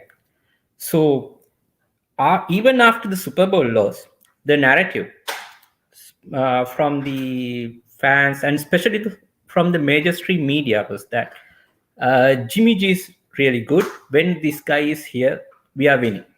Mm-hmm. I used to watch Max Kellerman on ESPN. So every time his argument was, he's winning. Jimmy G is winning. Yep. So basically, they evaluated Jimmy based on emotions, not based. No question about it. He won the game. We feel good. Jimmy was the quarterback. He's a good quarterback. Yes. Emotions. Yes. Yep. Now imagine this situation. Now after that, let's say Kyle realized that okay, I can't do this anymore. He is not going to win the Super Bowl. Even I made a mistake during the game. Let's say if Kyle made a bad play call, still Jimmy is going to extend the play and made a pass and win the game. That's not going to happen. So let's say Kyle realized that, right? Yep. But after all the narrative and all the perception about Jimmy G after this season, let's say Kyle went ahead and said, okay, I'm going to consider offers for trading Jimmy. Yeah. I would say if he did that, that would have been equal to, like, let's say Mark Zuckerberg, after he got first 10 million subscribers to Facebook, he would come out and say, okay, I'm going to sell the company. Right. And people would be like, there must be something wrong. Yeah. Maybe the platform is buggy. Maybe he's facing some privacy issues, legal issues. So he's onto something. So do you think, based on these things, do you think Jimmy did really have a trade value after 2019 without making people suspicious? It's a good question. The rumor around the league is that he did have trade value, and the Patriots wanted him for a first-round pick, but I can't confirm that. It's a rumor. Okay. You never know what the Patriots really do. I thought he did have trade value. I mean, maybe he didn't. But the win-loss record, it seemed like maybe some team would fall for it. Yes. Like some team would fall for it. Okay. But maybe not. Yeah. Maybe not. Okay. Smarter league than we realize. Yes. You know? Yes, exactly. So here's my second question. Sure. Now imagine Kyle realized, okay, I need to get rid of this guy because I believe he has the ability to evaluate players based on their performance. I mean, he always, even the players say Kyle is pretty straight. He's hard. He tells things without sugarcoating. So I believe that he has that ability. And probably, I think after the Dolphins game this season, I read an article. I believe it was on ESPN. So it said Jimmy G, he's available for 49ers from Monday to Saturday. Right? He's the guy that Niners want. But come Sunday, he's not there. Yeah, he's not there. No, cashing those checks, but not there. Yes. Then other thing is, even like a couple of days ago, George Kittle was speaking to ESPN and he was pretty, positive about Jimmy G. He says he's a great quarterback. He's our guy. I mean, many people, I remember Sanders. He was talking, even after the trade, he was saying, okay, Jimmy G is the guy. So do you think that all these, if he was a leader in the locker room and all this narrative, fan favoritism and everything led to Kyle believing, okay, if I make a hard decision on Jimmy G now, that would be end of my career. So yes, I do think there's something about, I think Kyle feels stuck with him. I think Kyle, from the moment the guy started playing, remember, they traded for him and Kyle's like not going to play him. He's not ready. He doesn't know the system, and we're out of the playoffs. These games don't count. But then Beathard got hurt, and Jimmy came on the field and threw a touchdown pass against Seattle. And from that moment on, it was out of Kyle's hands. Everyone wanted to see Jimmy on the field. It looked like he was ready. He got on the field. He was ready. He won 5 games in a row. And from that moment on, I sincerely believe that Kyle feels like he doesn't have a choice in the matter, that the guy has to go out and fail before he can move on, because not that he's necessarily so popular. It's just he had this magical effect on the team, and they still haven't proven that they can win without him. Yes. So, I mean, just one thing. You were talking about this a couple of days ago. Yes. Is Jimmy a real leader in the locker room, or is he not? I don't think he's a real leader in the locker room. I think people like him. He's down to earth in a sense. Okay. But I think the way he led was he joined a 1-10 team. He came from the Patriots. And it wasn't just any 1-10 team. They were like all rookies. And they're looking at this guy like, oh my God, it's Jimmy G. And he's Tom Brady's heir apparent. And we're winning. And it was like, he was like King Arthur. Like he pulled the sword out of the stone, and who knows why and how he could do it, but he did. And now I think in 2021, you're looking at his recent resume. It's like, well, you're 8-6 in your last 14 starts. You're not really the same magic maker anymore. What have we committed ourselves to? Yes. Yeah, that's true. And one last question based on that, what you said. Since you said Kyle was stuck with Jimmy, and only possible scenario that Kyle would have moved on from Jimmy was to let Jimmy fail. So do you think this season was intentional? Even everybody was saying like Jimmy is not ready, he's injured, he's not game ready. So do you think was it intentional by Kyle? I mean, Kyle wasn't the one who got him hurt, but what I will say is that Kyle got an extension before the season and Jimmy didn't. So if Kyle felt stuck with Jimmy before the season, Kyle got more power in the organization and Jimmy didn't. So I'm not saying Kyle set him up to get hurt, but I don't think Kyle really cares. I think Kyle wants to move on, and he's looking for any excuse to do it. I don't know if he's found it yet, but he's getting close. Getting close. I think half of Niners. The Niner fans would be 50% would be more than willing to see him just get released, straight up released. Yeah. Yes. Yeah. Hey, great call. Okay, thank you very much. Thanks for coming on the show. And I wish speedy recovery to your father. Thank you. We thought he had sciatica. Apparently, one of the discs in his back, when you get older, a little bit of space comes in, and it calcifies over to give it some support. Okay. And that little calcified portion chipped off, and now it's like right on a nerve, and it's killing him. Oh. So they're gonna get that out. It should be a real, an easy procedure. I hope my fingers. It should be an easy procedure. Yep. Okay. Thanks for coming on, man. Appreciate it. Right. Take care. Hey, Nafiz, how are you? Grant, what's up, man? I'm doing all right. How are you? Good. So I got a few things I want to go over with you, okay? Sure. All right. I got to correct something I said last week about keeping Beathard. I take that back. That was a mistake. Hey, we all make mistakes, man. We all make mistakes. I watched the video. You're right, Grant. Rosen's got to be the number 2 guy behind Jimmy. You got a first-round talent in Rosen. You got Jimmy, who's a second-round talent. Keep Mullins. All I was trying to say was, just don't spend waste draft picks. Don't spend too much money on the quarterback position. Like Kyle said, they're cheap. Build up the team. All right. But that's now if there's a prospect that falls to their second round pick that they like, that's fine. I wouldn't take a quarterback in the first round, because anyone that falls to 12, I don't think is going to be as good of a prospect as Rosen was coming out of UCLA. And personally, I don't even think I like spending a second round pick on quarterback. I think fair enough. Fair enough. That's a legit point. I came on to get your instant reactions to a few topics. I just want to get some hot button. Okay. All right. Solomon Thomas saying that he'll only come back to the 49ers if the price is right. The right price? Yeah. Dude, he should be paying them. Okay. He owes the Niners money. How does he have like $25 million? No. I think he should pay them to play football. Right. Are you kidding me? All right. Well, no, I'm gonna tell you how much he has. No, you asked me. I'll circle back to Solomon Thomas. Next question, Grant. Yes. You could be monetizing having a podcast on Apple, right? I mean, you already got all the content on YouTube. Why haven't you put out a podcast on Apple? People like me who can't watch YouTube when we're driving want to listen to you. Why don't you just do what Chael Sonnen does and like all the other MMA guys and just upload your YouTube stuff onto Apple Podcasts? I didn't know you could do that. You can monetize Apple Podcasts? Well, I don't know. I'm pretty sure you can monetize it. I'm sure that you get money off of it. I didn't know that you could. I actually don't know that you can do that. Well, you got. I do put the Cohn Zone ones on Apple Podcasts. They are. Oh, no kidding. I guarantee. And I haven't been doing a good job of sending out the links, but I guarantee you that we haven't done one in the last 2 weeks because my dad's been on IR. I just searched for Grant Cohn on podcasts before I asked you that question. Oh, it would be Cohn Zone. It would be Cohn Zone.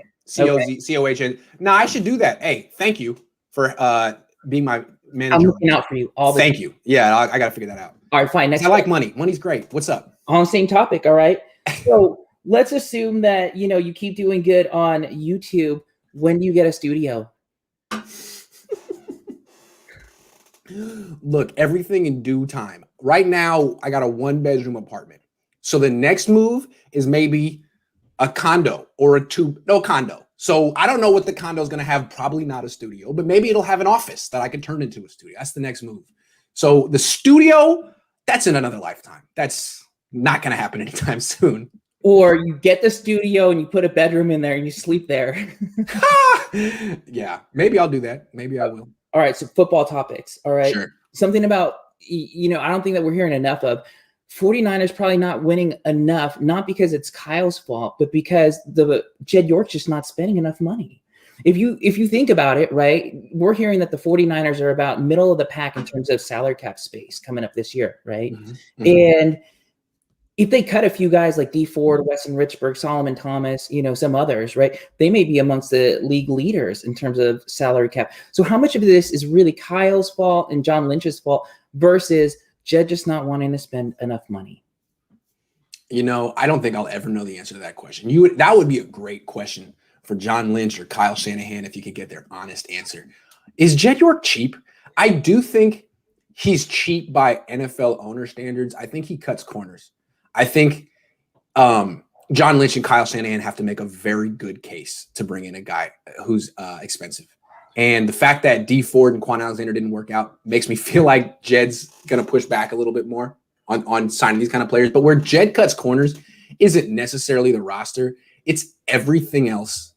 It's the amenities that the family of the players or the family of the opposing players on game day gets. It's the stadium itself. Such a bare bones effort that they put together in Santa Clara. It just seems like he's like, whatever, we'll just get a stadium. We don't have to go over the top. And then you look at the one that they have in Las Vegas and Dallas and LA. It's like, what did you build, Jed? This is terrible. What are you thinking? I think you're right. Except I was thinking he cheap in a different respect, cheap on the roster, but maybe not the amenities. Because we heard that when the Niners were traveling to Arizona, everything was first class. I mean, I think that's what we heard in some of the conference calls. But if you think about how they spend on their Balky, Balky was always looking for, these Moneyball. Yeah, ACL guys, right? They just weren't spending enough. I remember they were going cheap on O-line. So I just wanted to bring that to your attention. A couple other really quick. All right. Do you think that the Niners are underestimated? Well, not the Niners. Do you think our fan base is underestimating the potential loss of Richard Sherman on our defense? No. Because of what it is. No. I think Jason Verrett's a hell of a leader too. And I think the defense is much better with Jason Verrett than with Sherman. Here's the thing with Sherman. Sherman is a hell of a leader and he's a future Hall of Famer, first ballot. But at this stage of his career, he can't cover man-to-man anymore. So he's limited to zone, which means his defense is limited to zone. And I firmly believe that the best quarterbacks in the league can shred a defense if they basically know it's going to be zone every time. And I think what happened in the Super Bowl was the Chiefs figured it out eventually and shredded that defense in the fourth quarter. I'm not blaming Richard Sherman, but my evidence here would be week 1, they play Arizona. He's on the defense. They give up 24 points and lose. Week, what was it, 16? They play Arizona. He's not on the field. Verrett's on the field. They give up 12 points and win. So I just think they can move on. And I think Verrett transform the defense. And that's the guy they got to focus on if he can stay healthy. Fine. I agree. Last one. Picking for the future. Who do you have? Kyle Shanahan or Sean McVay moving forward? Who's going to have more success as a head coach? If you had to have one of those two head coaches for your team, who do you pick? I'm going to pick Sean McVay. I think Sean McVay has proven more as a head coach now. They've both lost Super Bowls. Sean McVay's had only winning seasons, no losing seasons. And Kyle's had one winning season. Now, that doesn't mean that McVay is going to have more success down the line than Kyle. I just feel like McVay has shown that he's a better leader right now, a better decision maker right now. He's equally good, if not better, at putting together an assistant coaching staff than Kyle.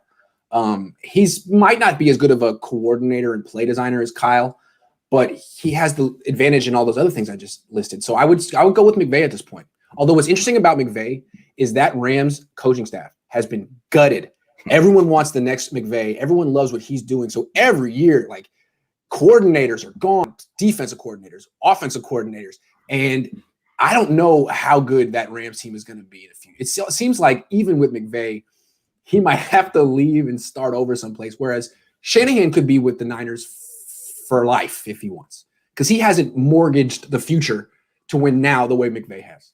So McVay might actually end up bouncing around the league in a way that Shanahan won't. I still go with McVay, though. Awesome. Thank you, Grant. Have a good morning, man. Hey, great stuff as always. Have a great morning. Say what's up to KL for me. Thanks. Yep. Hey, you're muted, though. You got to gotta press a little. Yo, what's up, man? How you doing, man? Yo, I'm wearing my Jimmy V jersey because he stays slandering my QB. Grant. Hey, he stays slandering my QB. Okay, no, but I'm not gonna be naive. There's things about Jimmy that just completely makes you wanna throw my controller to TV. Like his lack of I feel like I don't know. I'm just I'm younger, so I don't really understand what an adult brain thinks. Like when he throws an interception, it completely just unphases him. Like he's not mad at all. Doesn't that kill you? I don't like that. I don't like that. I'm telling you, I'm 33. It's not an adult thing. That's just I'm rich and I don't care thing. Right. I don't like that. It's so annoying because Jimmy will throw interception and I remember in the Patriots game, he was smiling after. It was because I think I forget his name. I think it's Ninkovich or whatever his name is. He hit him after. Yeah, he hit him after, so he's probably just laughing about that because it was a penalty. Doing good to see you, man.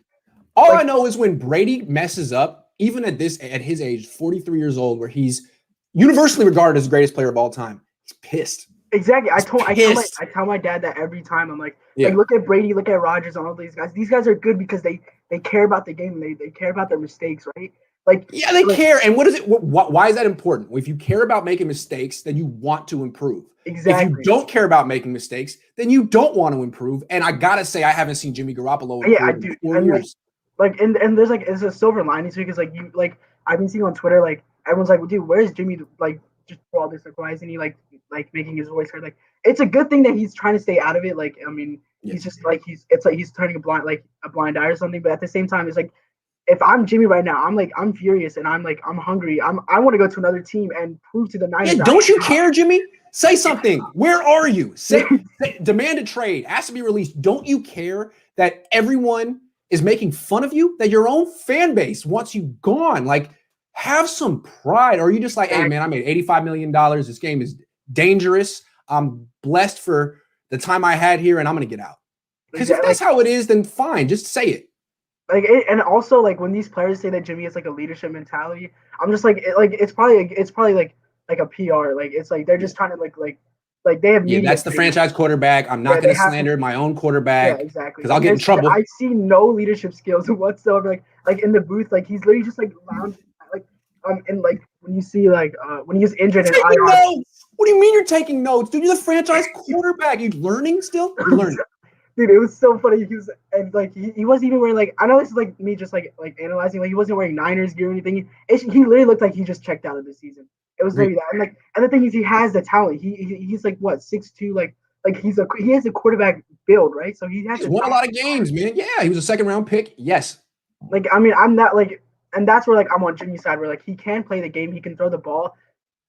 Like, okay, hear me out. Hasn't been the same since his ACL. I don't think he's. Yeah, I know, but like in the Super Bowl, like when he ran, I mean, he ran out of bounds. But I saw your tweet. It was. Hey, but the clock didn't even stop.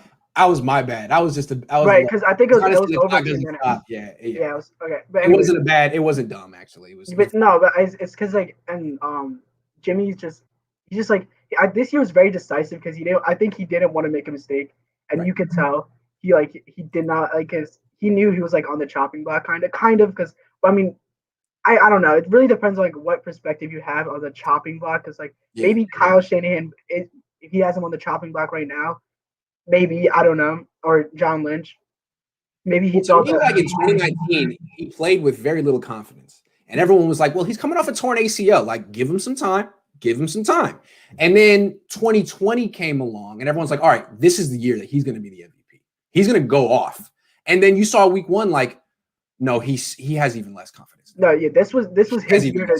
And I think part of that is the head coach never having his back, and the whole world understanding now where Jimmy Garoppolo. Yeah, dude. Like Kyle Shanahan would like inadvertently like or throw him under the bus every time. He would be in his interviews. Like, oh, I'm right. I'm calling the right plays at the end of the day. Guys, rubbing. It's just. What do you think of Jimmy Garoppolo? He's our starting quarterback. He wins games, I guess. Yeah, he's good for a guy who hasn't played much. Oh, thanks. And if they get a quarterback like Kirk Cousins or someone, you're going to hear Kyle Shanahan give praise that every week. Oh my God, he's the most professional. He's as good as any quarterback. Certain players he will just praise and praise and praise and praise, even if they're not playing that well. And other players, it's like you cannot get a compliment out of Kyle Shanahan for that guy. And Jimmy's one of them. Like he will not compliment Jimmy. He'll compliment CJ Beathard all freaking day, but when it comes to Jimmy, he's like, I don't know. Maybe that's the kind of coaching Jimmy needs, or maybe it's personal. I don't know. I don't know, Jimmy. I think, but I do believe in Jimmy though. I think he can bring this team to the Super Bowl. He can't win a Super Bowl though. He has to put it into his. He needs to stay on the field, man. He needs to find out. Hey, look, I'm with you. He needs to be looking deep within himself right now and answering the question: do you want to play football still? Because I think that's a question. You think that's a question, and you like him, but when you see that dude shrug off interceptions, make the same mistakes every week, and then check out of a season and take notes, how do you not have that question? Yeah. How do you not? So, dude, you got a lot to prove, Jimmy. And people wonder if Rosen is sold out to play football. What about Jimmy, man? Dude, I think Jimmy gets a lot of like they cut him a lot of slack because he's like he came in that like 5-0 like start, and dude that was like it was a instead of a blessing in disguise, it was the opposite of that, I guess, because like at like face value, sure, like okay, the 5-0 season, like at the end of like it was a miserable season, and then you have that little like start at the end. So like Niners fans are like rejuvenated, they're like ready for this to happen, and then they're like, all right, Jimmy tore his ACL or whatever. I mean, all right, we'll give him one more year, and then the year he like kind of pops off like 13-3. They're like, okay, and this year again, it's like very bipolar, like, and that's why 49ers Twitter is so polarized because like everyone has different opinions about it, and and they keep like cherry picking stats and stuff, like cherry picking. Like, I mean, and Grant, you do that sometimes too. I'm not gonna lie. It's true. He's okay. So there's always evidence to point either way. If you don't like Jimmy, you can focus on this stuff. If you do like him, you can focus on that stuff. Yeah, he's an enigma. Yeah, but at the end of the day, like since I'm a fan, I have it's a different mindset because you're just a reporter, right? I'm not emotionally tied into him, and you bought his jersey. Exactly. Like with the 49ers, you enjoy just ripping on them and stuff like. Yes, it's one of my favorite things to do when that's your favorite team. So I understand you take it personally, but sorry. No, it's fine because it's entertaining at the end of the day because like it's good to have another perspective, like a perspective that's not emotionally tied because like when you're emotionally tied, like you have that mental block. It's like, oh, I can't say this about this player. Like George Kittle, like there's flaws, but like since he's the people's tight end or whatever, like people don't point out his flaws, but he has flaws. And then like I can look to Grant to like at least like let me see that. Hey, but you can't say anything about Frank Gore. That is off limits. I just learned that the hard way. Can't say nothing about Frank Gore. I saw that. I was like, dude, Grant, you messed up. I messed up. And the funny thing was, I was watching like a movie with my wife, and I was like sneaking texts. I'm like, I'm not supposed to do that. And all of a sudden, now I'm into it with Joe Staley. She's like, "What's going on?" I'm like, "Oh, nothing." Yeah, the 49ers greatest left tackle, just like this. Oh, we're good. That's cool. I'm like, oh man, the one. Franco was like, "We always have brothers' backs or something, dude. You got yourself into." Frank Gore didn't like me when he was on the team. I was like 24. He was 30. I tried to get a one-on-one with him. Wait, how long you been reporting on the team? Since 2011. I just found you this year. Since 2011. All right. Since Harbaugh's first year.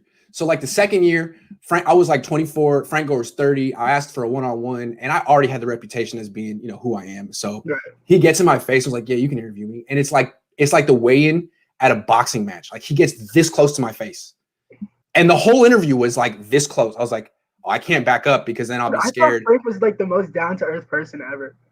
He is, but he doesn't like my. I won't incriminate you even more. But anyway, good stuff, man. Yeah, thank you for having me, dude. For sure, man. All right. Woo. The coffee on an empty stomach was a bad call. Whew. Oh man, I almost lost it. All right, Chewy, and then I gotta go. Chewy, what's up? Grant, what's up, man? Looking good. Hey, so I just wanted to touch on a couple things. First, let's talk. First of all, shout out to Lowell. Lowell, hope you feel better at home, man. Thank you. We're all pulling for you to recover quickly. So two things. First is some Jimmy talk. Everybody has a Jimmy G opinion. I would say my opinion on Jimmy is I think the dude is overwhelmed, honestly, when I watch him play. It seems like he's so afraid to make a mistake. He plays scared. Yep. That's the Shanahan effect after 3 years of playing for Shanahan and him roasting you every meeting. Why'd you do this, Jimmy? I'm telling you, it's the Shanahan effect. This is why he has never developed a young quarterback, because he's hard on them. Well, if you look at his success, those 5 games when he came in at the end of the season, he didn't know the playbook. He wasn't really expected to do much, but he just went out there and slung it, kind of played backyard football. And I think that's when Jimmy's at his best, is when he plays like that. Right, but when he's on the field now, it's like you can almost see him. It's like, what does Kyle want me to do? What does Kyle want me to do? Right. Well, he's trying to turn him into Kirk Cousins, who's just like an executor. He just, Kyle tells him, you do this, you get this coverage, you do this. And that's not the type of quarterback Jimmy is. Yeah, so Jimmy's more of an ad-libber. He plays a lot of off schedule stuff. Yes, that's what he did in 2017 when he won. Yes. Right. So I think that's what Kyle can't stand, man. That's what Kyle can't stand. He doesn't want a guy to give up on the design of his play. He loves the design of his play. The designs, his play designs are his babies. You know what I'm saying? That's the star. You can't be giving up on that. You got to stick in there and take the hit and deliver the throw and run as a last freaking resort. Another thing about Rosen, I keep coming back to Rosen. What I like about Rosen's potential on the Niners, he's an executor. Just like Cousins. He's an executor. Darnold is not. Darnold is a run around, try to make things happen. When it's time for Darnold to execute, he's inconsistent. But he makes these like cool plays with his legs. You're like, man, this guy's a good athlete. Rosen isn't like that. But if you give him a good team, which he's literally never had since high school, he can execute. He's got a cannon. So I don't know. Maybe the marriage of him and Kyle Shanahan will work out. It might. I don't know. Well, in your opinion, do you think Kyle will ever change and loosen the reins a little bit and just tell Jimmy, hey, just go play? Maybe. I don't know. I mean, it seems to me like the classic mistake of a young coach. I need to, not only do I need to prove that I'm smart and I can win, I need to prove that my system works.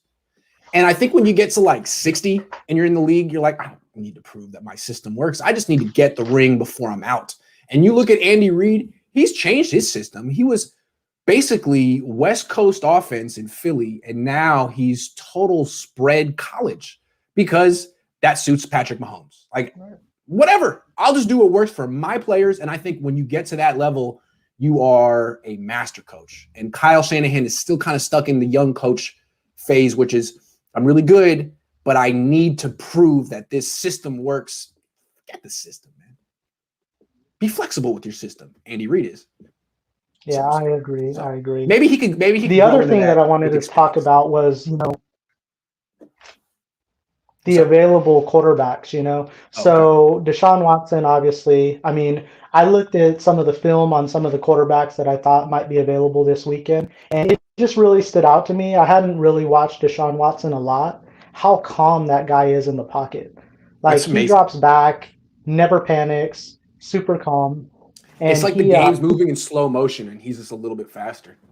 Yeah. Right. He obviously can make every throw, but it's just like that guy is so cool and calm and collected.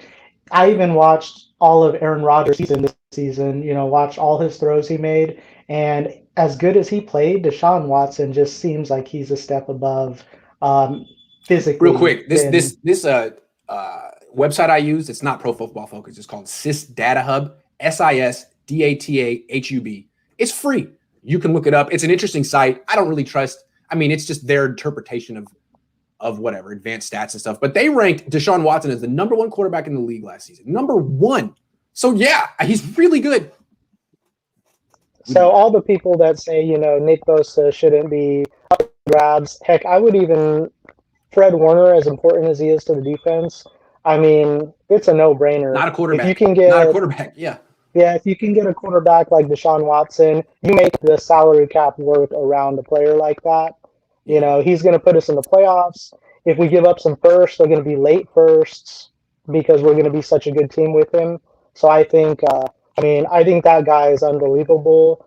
I like Matt Stafford, but after watching the film, he is just a notch above. He's Patrick Mahomes level, I think, in my opinion. His arm certainly is. His arm is as good as Mahomes, Allen, anyone, Elway. There's just something about Stafford that he's not quite the sum of his physical traits, and I don't know why. But yeah, dude, wow, what an arm! Oh my God, yeah, yep. He was like, besides Watson, Stafford was my next available. Like, hey, this is the guy we should get, but. I'm not a big Cousins fan. There's nothing special about him. Yeah. Matt Ryan. What they could do next year is get Rodgers. Not a huge fan. Rodgers next year. I still think there's going to be a breakup, and he's going to play on another team for his final couple of years. They drafted Jordan Love. They're not extending his deal. They want him one more year, but I don't think it can go much further than next year. If they bring back Jimmy Garoppolo, I think they might be looking forward a year. So, in your opinion, most likely, do you think Jimmy's coming back this season?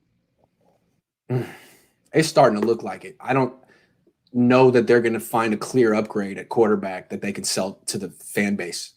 If they could get Dak or Deshaun, I think they would. But they're not the kind of team that makes big splashing moves. They traded a second for D Ford. They traded a second for Jimmy Garoppolo. They haven't gone out and traded 8 first round. I just don't think it's in their personality to do it. So yeah, I think probably Jimmy's going to come back. You don't replace him for Sam Darnold. You don't replace him for a rookie unless you want another losing season. So I think so. Is that exciting? You like that? Is that a good answer? Well, those were just few quick thoughts, Grant. Okay. I appreciate your time, man. We're having sort of a lag issue here, That's so okay. I won't hold you up. All right. Well, appreciate seeing you again, Chewy, and I will see you soon. All right. Thanks, Grant. Take it easy. All right. You too. All right, guys. I'm going to end the Cohn phone for today. We've done it for an hour and 45 minutes, which is a good time, good amount of time. I feel like I took about 15, 20 questions. So if I didn't get to you this time, I apologize, and I'll get to you next time. 10 o'clock on Saturdays from now on, I promise. So see you next Saturday, 10 o'clock. Although I'll be back on tomorrow with Botan and Vish. And then on Tuesday, no Cohn Zone because Dad's not off the ground yet. But the Tuesday after that, maybe. Tuesday afternoon, I hope to do a little breakdown with Jack Hammer, but I can't promise. It might be a little later in the day. We'll see. And then, we'll see. The same stuff. So thanks for watching. And I'll be back tomorrow. Have a great day. Enjoy the Super Bowl. I'm picking the Bucs because I picked the Chiefs to win before the season, and now I want to hedge and cover my bases. So that's the key. Pick both teams. No, but to be fair, I did pick Bucks Chiefs before the season started. I was picking Bucks, and all Niner fans were like shouting at me, like, you can't pick them. How can you say that? It's like, well, because they're going to go. They're going to go to the Super Bowl. So I was right. But now I'm picking the Bucks because the Chiefs have lost 3 starters in the offensive line, and Mahomes has an injured toe. And when they played the Bucks earlier this year, Bucks lost by 3. But in that game, Mahomes didn't have an injured toe, and he had his left tackle. That guy's gone. I'm picking Tampa. See you guys tomorrow with Botan. Take care.